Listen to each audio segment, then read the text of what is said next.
The marketplace buzzed with scandalous gossip. Look at this. How shameless can people be, stealing in broad daylight? Yeah, and to do it right in their own shop, that's something else. This woman has no decency. She's really disgraced herself this time. The noisy chatter around me made my head throb. What was going on?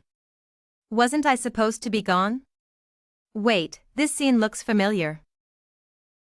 My heart skipped a beat as I realized I had been given a second chance at life. This was the day my father caught my mother in a compromising situation. After today, my mother would be publicly shamed and, unable to bear the pressure, would take a tragic step.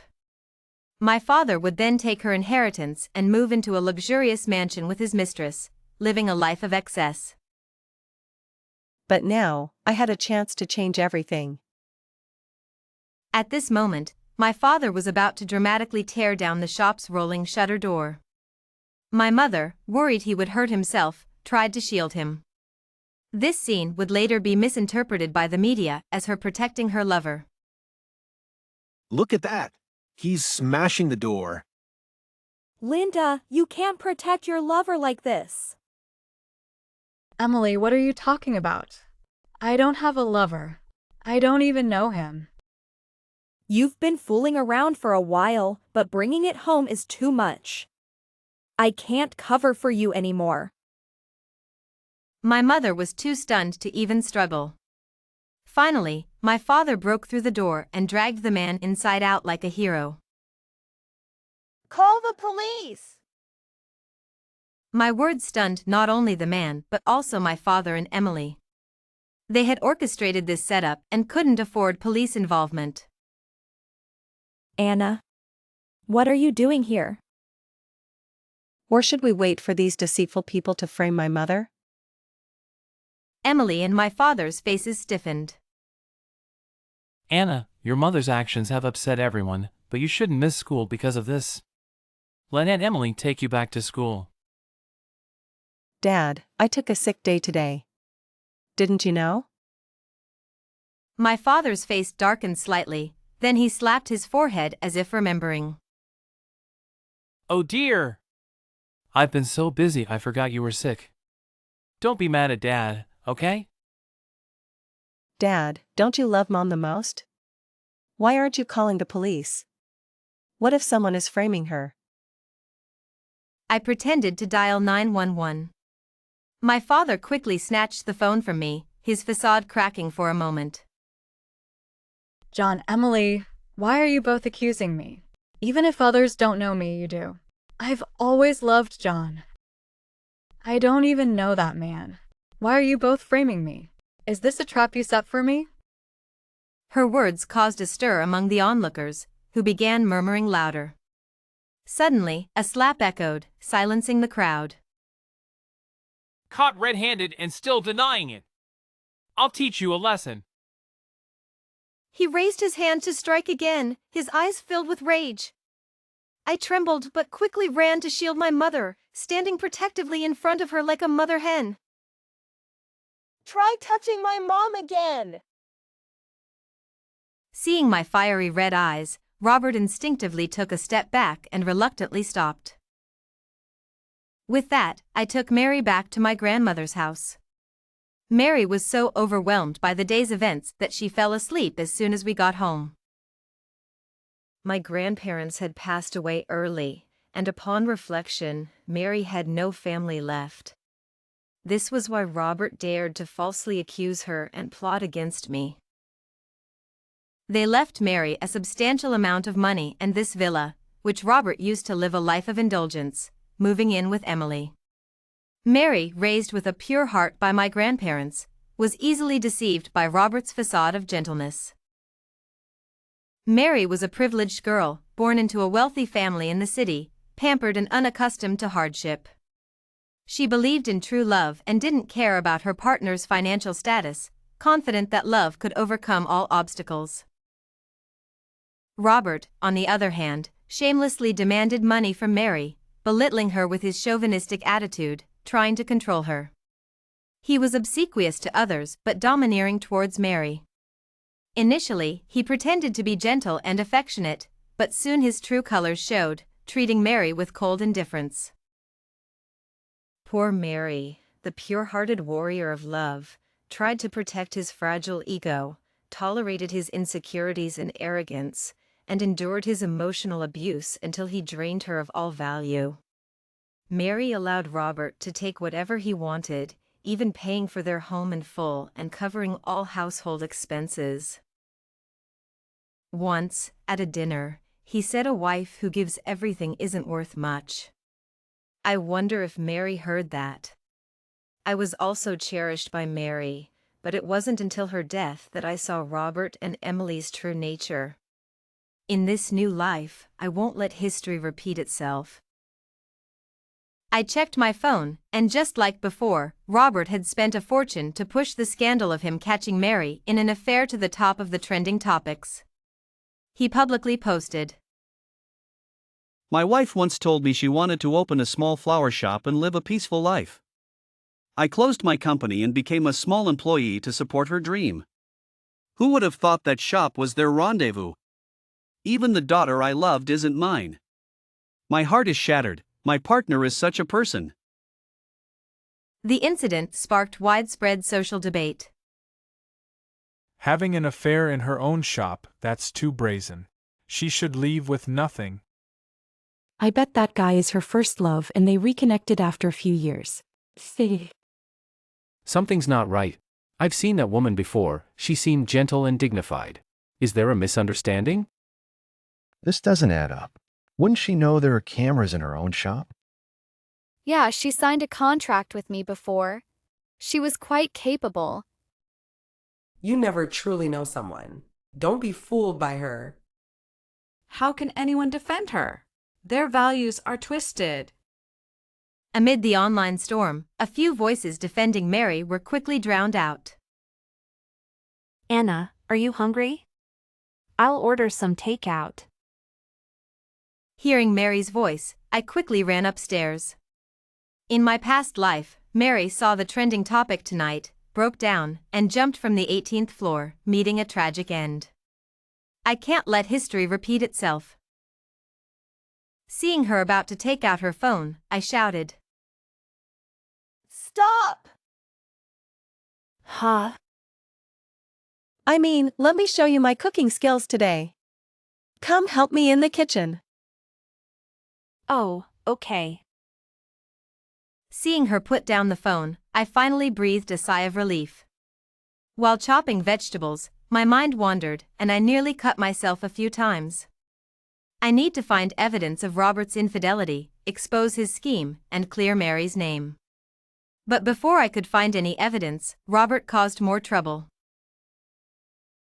Her voice grew more frantic. Is this a trap you set for me? Her words caused a stir among the onlookers, who began murmuring louder. Suddenly, a slap echoed, silencing the crowd. My father had hit my mother. Gone was his usual refined demeanor as he shouted. Caught red-handed and still denying it. I'll teach you a lesson.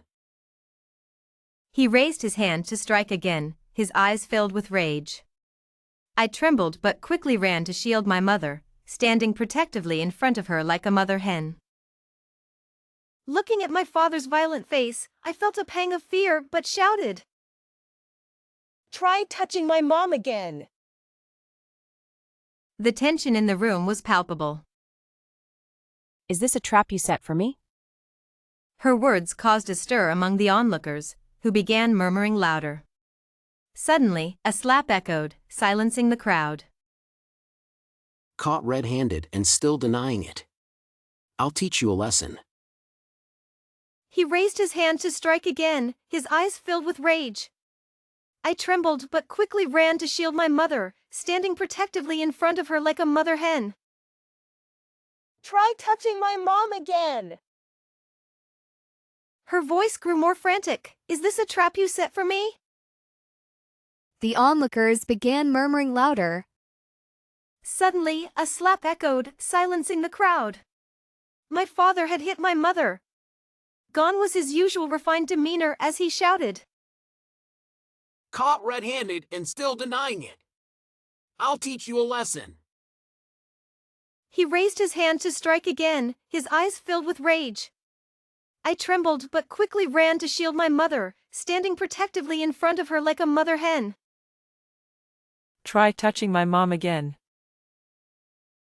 James and I turned our heads stiffly. Mom? Linda? Mom, what did you hear? I heard everything. Narrator, Mary set down the fruit platter. I was just bringing you some fruit and overheard. James and I exchanged worried glances. Mom, are you okay? I feared she might revert to her old self-destructive tendencies, but her calm demeanor left me puzzled. Anna, do you really think your mom is that fragile? Mom. Mary had always had a smooth life. She was a top student in school and a deputy manager at work. If she hadn't made the mistake of marrying Robert, she would have remained a little princess. Child, what do you see me as? A princess. And you? Narrator, Mary turned to James. A princess. Everyone knew Mary loved flowers, elegance, beauty, and all things wonderful. She was pampered, always choosing the best in everything. Some called her spoiled, but I knew she was a princess. This time, after Robert's betrayal and the false accusations, I expected her to react as she did in the past, crying and demanding justice. But she was surprisingly calm. Mom has had an easier life than some, but I'm not a fragile princess. A few days ago, I was confused and weak, wanting to confront your dad. But now, the truth is clear. Since it happened, we need to resolve it and make them pay. I was astonished by her calm yet fierce demeanor. She was still gentle, but I felt a new sense of strength from her. Mom, I've always been afraid to ask, what really happened that day? I was in the shop when a man came in asking for a bouquet of blue ice flowers. They were on the shelf behind me. I offered to get them, but he said no and blocked me. Just as I felt something was off, your dad arrived. The man pushed me and closed the shutter. I knew something was wrong then, but I didn't expect them to want to harm me. Mom, are you really okay? Don't keep it inside. With you and James by my side, I'm truly okay. James and Mary smiled, but I felt a chill. In my past life, Emily accused Mary of infidelity, saying she didn't want me anymore. Robert echoed her, claiming Mary had another child and didn't want me. And I believed them. I was the final straw that broke Mary. After her passing, I learned the truth and confronted Robert, only to be killed in a car accident. In my past life, Emily taught me to act out, saying it would bring my busy dad home. I believed her, causing trouble and skipping school, only to see disappointment in my parents' eyes.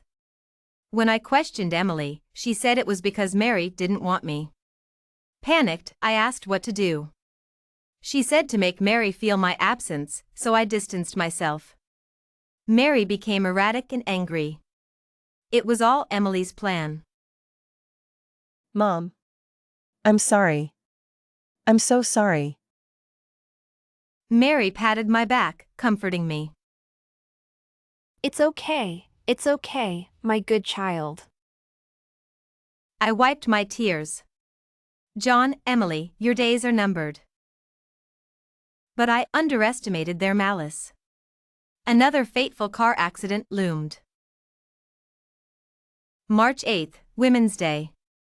I got up early to buy flowers for Mary. This day is unforgettable for me because in my previous life, I lost my life on this day. Mary loves a sense of ceremony, so today I wanted to give her a bouquet of flowers. On my way back, I noticed a black car trailing me from the left rear. I knew this car all too well, It was the one that ended my life in my previous life. As I lay in a pool of blood, I struggled to keep my eyes open and saw Robert and Emily getting out of the car. I skillfully navigated through one winding alley after another, putting more distance between us. Just when I thought I had completely shaken them off, another car suddenly appeared in front of me. Unable to dodge, I crashed straight into it. The world spun, and I lost consciousness. When I opened my eyes again, I found myself tied up and thrown on the ground. I tried to break free but found it impossible to move. Move again and you'll regret it. Her face, once kind and gentle, was now filled with malice. This is illegal. What do you want? Shut up. You little troublemaker, daring to ruin my plans. Could they have found out about my investigation into the truth? What did I do? If it weren't for you, Linda would have been out of the picture long ago, and we would have had the money by now. I kept a calm exterior but felt a sense of relief inside. You wronged my mom, and I won't let you get away with it. Shut up. I've known for a long time that your mom's only support is you. Once you're gone, she won't survive either. Then the money will still be ours. I couldn't believe Robert could be so insidious and cruel. I was speechless with anger. Your mom, that useless woman, couldn't even give me a son all these years, just pampering you, a worthless girl. I must have been blind to marry her. Touch my daughter and see what happens. Mary arrived, panting, her usually neat hair now disheveled. Oh, you're here? Hand over the money. I was going to leave you 20,000 out of consideration for our past, but now I see that was a waste of kindness. You won't get a single cent. John. You heartless man. You wanted to join my dad's company, and I begged him to agree.